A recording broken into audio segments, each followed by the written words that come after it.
So, ito yung may hawa. Ito yung, wait lang. Ito yung may-ari ng cellphone na hawak ko.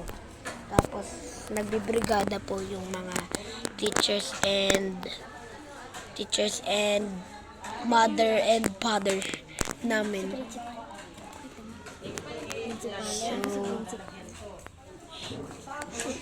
Tas yun pong dalawang yun, naka-pink tsaka naka-pink na sombrero.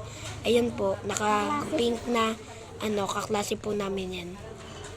So yan, wait lang, dito tayo. So yan, dito po tayo. Ang dami pong tao dito.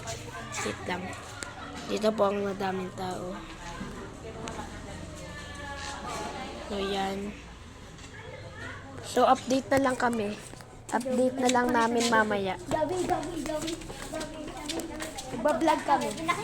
Ito po yung kaklase naming isa. Ayun, sikat ka dito, boy. Sikat ka dito, nagbablog kami. Ito po yung kaklase namin isa. So yun guys. Yan, update na lang namin kayo kapag tanghalian na. Yes.